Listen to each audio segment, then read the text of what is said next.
ನಾನೆಲ್ಲ ನಮ್ಮ just pass ತಂಡಕ್ಕೂ ಹೇಳ್ತೀನಿ, ಕರ್ನಾಟಕದ ಮೆಜಾರಿಟಿ ಜಸ್ಟ್ ಪಾಸ್ ಹುಡುಗರಿಗೂ ಹೇಳ್ತೀನಿ, ನೀವು ಪ್ರದೀಪ್ ಈಶ್ವರ್ನ ಇನ್ಸ್ಪಿರೇಷನ್ ಆಗಿ ತಗೋಬೇಡಿ, ರೋಲ್ ಮಾಡೆಲ್ ಆಗು ತಗೋಬೇಡಿ.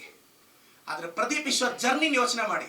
ಅಪ್ಪ ಅಮ್ಮ ಇಲ್ದಾರ ಹುಡುಗ, ಬ್ಯಾಕ್ ಗ್ರೌಂಡ್ ಇಲ್ದೇ ಹುಡುಗ, ವಿಧಾನಸೌಧದಲ್ಲಿ ಟವಲ್ ಹಾಕಿ ನನಗೂ ಒಂದು ಚೇರ್ ಇದೆ ಅಂತ ಸಾಧ್ಯ ಆಗಂಗಿದ್ರೆ ಅಟ್ಲೀಸ್ಟ್ ಬರೆಯೋ ಎಕ್ಸಾಮಲ್ಲಿ ಒಂದು 85% ಬರೆದಿದ್ರು ಪರವಾಗಿಲ್ಲ. ಒಂದು ಕಂಪ್ನಿಯಲ್ಲಿ ನನಗೆ ಗೊತ್ತಿರೋ ಪ್ರಕಾರ ರಿಯಲ್ ಟಾಪರ್ ಯಾರು ಗೊತ್ತಾ ಸರ್? ಅಪ್ಪನ ಕಡಿಮೆ ಹರ್ಟ್ ಮಾಡೋನು. ರಿಯಲ್ ಟಾಪರ್ ಯಾರು ಗೊತ್ತಾ ಸರ್? ಅಮ್ಮನ ಕಡಿಮೆ ಹರ್ಟ್ ಮಾಡೋರು. ನಾನು ಬಿಗ್ ಬಾಸ್ಗೆ ಹೋದಾಗ ಒಂದು ಡೈಲಾಗ್ ಹೇಳಿದ್ದೆ, ನೀನು ಇಷ್ಟಪಡೋ ಹುಡುಗಿ ಗ್ರೇಟ್ ಅಂತ ಹೇಳ್ತಿಲ್ಲ, ನಿಮ್ಮ ಅಮ್ಮ ಅಷ್ಟು ಗ್ರೇಟ್ ಅಲ್ಲ ಅಂತ ಹೇಳ್ತಿದ್ದೀನಿ. ನೀನು ಇಷ್ಟಪಟ್ಟು ಹುಡುಗ ಜೆಂಟ್ಲ್ಮ್ಯಾನ್ ಅಲ್ಲ ಅಂತ ಹೇಳ್ತಿಲ್ಲ, ನಿಮ್ಮ ಅಪ್ಪನಷ್ಟು ಜೆಂಟ್ಲ್ಮ್ಯಾನ್ ಅಲ್ಲ ಅಂತ ಹೇಳ್ತಾ ಇದ್ದೀನಿ ಅಂತ ಇದು ಹೇಳಿದ್ದೆ. ಎಲ್ರಿಗೂ ಒಳ್ಳೇದಾಗಬೇಕು.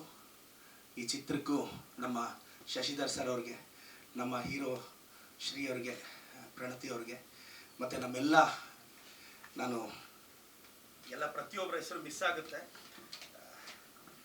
ನಮ್ಮ ಶ್ರೀ ಅವ್ರಿಗೆ, ಪ್ರಣತಿ ಅವ್ರಿಗೆ, ರಂಗ ಆ್ಯಂಡ್ ರಘು ಸರ್ ಅವ್ರಿಗೆ, ಸುಚೇಂದ್ರ ಪ್ರಸಾದ್ ಅವ್ರಿಗೆ, ಸಾಧು ಕೋಕ್ಲ ಅವ್ರಿಗೆ, ಪ್ರಕಾಶ್ ಅವ್ರಿಗೆ. ಸಾಧು ಕೋಕ್ಲ ಸರ್ ಬಂದಿದ್ದಾರೆ, ಯಾಕೆಂದರೆ ಅವರು ನನ್ನ ಕ್ಯಾನ್ವಾಸ್ ಟೈಮಲ್ಲಿ ಬಂದು ಕ್ಯಾನ್ವಾಸ್ ಮಾಡಿದ್ರು. ಕ್ಯಾನ್ವಾಸ್ ಮಾಡಿ ನಾನು ಅಲ್ಲಿ ಕೇಳಿದೆ, ಸರ್ ಒಂದು ಡೈಲಾಗ್ ಹೇಳಿ ಅಂತ. ಬ್ರದರ್ ನೀನು ಕ್ಯಾಂಡಿಡೇಟ್ ಕಣೋ, ಸೀರಿಯಸ್ ಆಗಿರೋ ಅಂದರು. ಸರ್ ಒಂದು ಡೈಲಾಗ್ ಹೇಳಿ ಸರ್ ಅಂತ. ನೀನು ಕ್ಯಾಂಡಿಡೇಟ್ ಕಣೋ, ಸೀರಿಯಸ್ ಆಗಿರೋ ಅಂತ ಹೇಳಿದೆ. ಸೀರಿಯಸ್ ಆಗಿದ್ರೆ ಸೋತೋಗ್ತೀನಿ ಸರ್ ಅಂತ. ಜಾಸ್ತಿ ಸೀರಿಯಸ್ ಆಗಿಲ್ಲ ಇರಬಾರ್ದು ಸರ್, ಸೋತೋಗ್ಬಿಡ್ತೀವಿ ಅಂತ. ಸೀರಿಯಸ್ ಆಗಿದ್ರೆ ಟೆನ್ಷನ್ ಬರುತ್ತೆ, ಟೆನ್ಷನ್ ಬಂದರೆ ಭಯ ಬರುತ್ತೆ, ಭಯ ಬಂದರೆ ಸೋಲು ನಿನ್ನ ಕೇರ್ ಆಫ್ ಅಡ್ರೆಸ್ ಆಗುತ್ತೆ. ಫಿಯರ್ಲೆಸ್ ಆಗಿ ಹೋಗ್ಬೇಕು. FEAR forget everything and run, or face everything and rise ಅಂತ. ನಾವು ಫೇಸ್ ಎವ್ರಿಥಿಂಗ್ ಅಂಡ್ ರೈಸ್ ಅಂತ ಆದವರು. ಫಿಯರ್ ಅಂದರೆ ಅದಕ್ಕೆ ನಾನು ಸಾಧುಕ್ ಹೋಗ್ಲಿ ಸರ್ ಅಂದರು. ನಿಮ್ಮ ಕ್ಯಾಂಡಿಡೇಟು ಡೈಲಾಗ್ ಕೇಳ್ತಿದ್ಯಾ? ಅವ್ರು ಸಿಗ್ಬೇಕು ಸರ್ ನನಗೆ. ಸರ್ ಎಲೆಕ್ಷನ್ ಟೈಮಲ್ಲಿ ತುಂಬಾ ಜನ ಹೇಳೋರು ಇರ್ತಾರೆ ನಿಮ್ಗೆ, ಏನಂತ ಹಂಗೆ ಹಿಂಗೆ ಎತ್ಕೊಟ್ಟವ್ರು ಜಾಸ್ತಿ ಸೋಲ್ತುಡ್ತೀಯ ನೀನು, ಅವ್ರ ವಿರುದ್ಧ ಗೆಲ್ಲಕ್ಕ ಹಂಗೆ ಹಿಂಗೆ ಅಂತ. ನೀವು ಏನು ಟೆನ್ಷನ್ ಮಾಡ್ತಾರಿಲ್ಲ ಸರ್?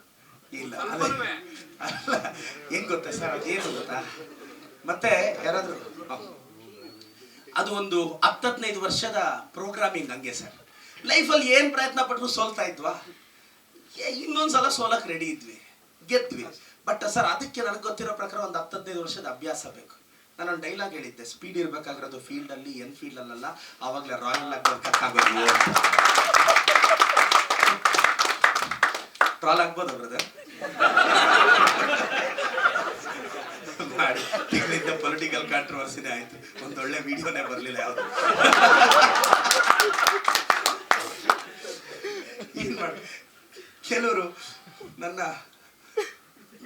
ನನ್ನನ್ನು ಕೇಳಿದ್ರು, ನನ್ನ ಸ್ನೇಹಿತರು ಕೆಲವರು ಕೇಳ್ತಾರೆ, ನೀನು ಪೊಲಿಟಿಷಿಯನ್, ಗಾಂಭೀರ್ಯವಾಗಿರ್ಬೇಕು, ಸೀರಿಯಸ್ ಆಗಿರಬೇಕು, ನಿನಗೆ ಜವಾಬ್ದಾರಿ ಜಾಸ್ತಿ ಇದೆ,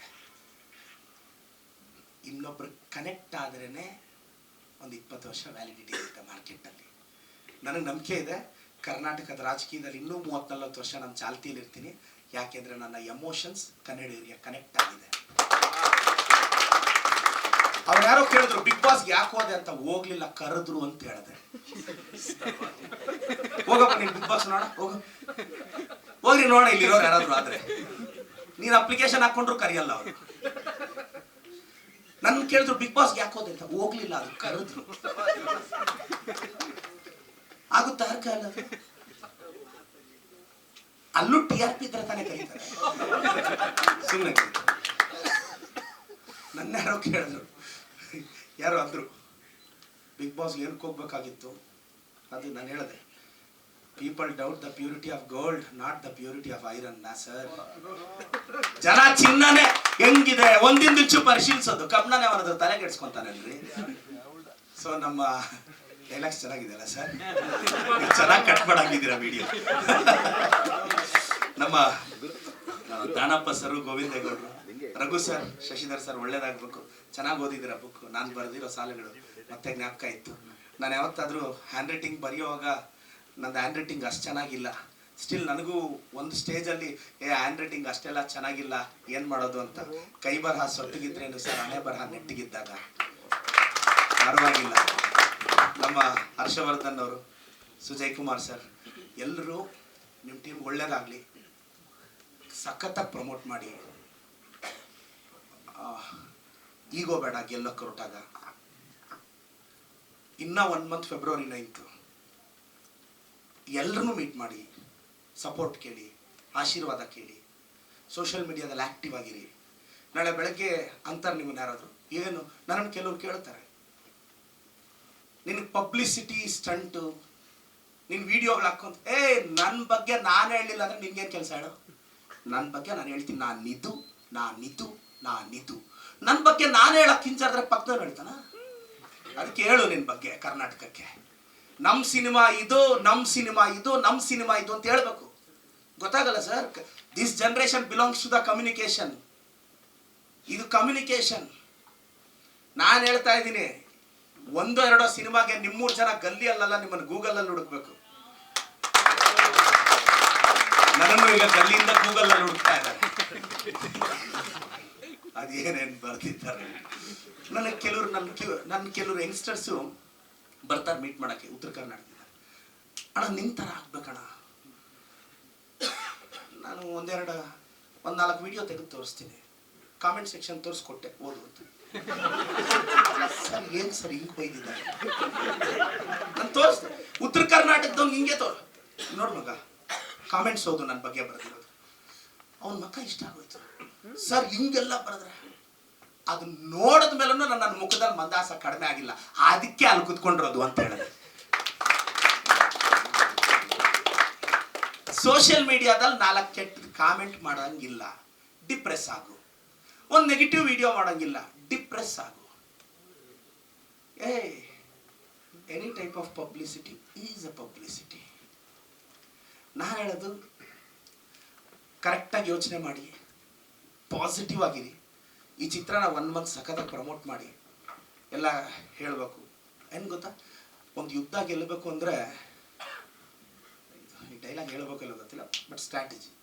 ಯುದ್ಧ ಗೆಲ್ಲಬೇಕು ಅಂದರೆ ಹಿಂದೆ ಸೈನ್ಯ ಹಾಕ್ಕೊಂಡೆ ಹೋಗ್ಬೇಕಾಗಿಲ್ಲ, ಎದುರಾಳಿ ಹಿಂದ್ಗಡೆ ಇರೋನು ಮೋಟಿವೇಟ್ ಮಾಡಿದ್ರು ಸಾಕು, ಗೆದ್ದು ಬಿಡ್ತೀರಾ ಯುದ್ಧನ. It is a modern warfare strategy. ನೀನು ಎದುರುಗಡೆ ಅವ್ನು ನೋಡಿಬೇಕು ಅಂದರೆ 1000 ಜನ ಹಾಕ್ಕೊಂಡು ಹೋಗ್ಬೇಡ ಮಗ, ಅವ್ನು ಹಿಂದೆ ಇರೋನು ಮೋಟಿವೇಟ್ ಮಾಡಿದ್ರು ಸಾಕು, ಅವನು ಹೊಡೆದಾಗ್ತಾನೆ. ಇದೆಲ್ಲ ಹೇಳಬಾರ್ದು, ಪೊಲಿಟಿಕಲ್ ಸೀಕ್ರೆಟ್ಸ್.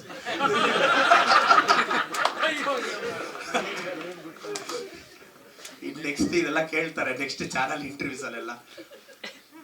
ಬಟ್ ಭಾಳ ಖುಷಿ ಅನಿಸುತ್ತೆ. ವಿಲ್ ಪವರ್ ಇರಬೇಕು.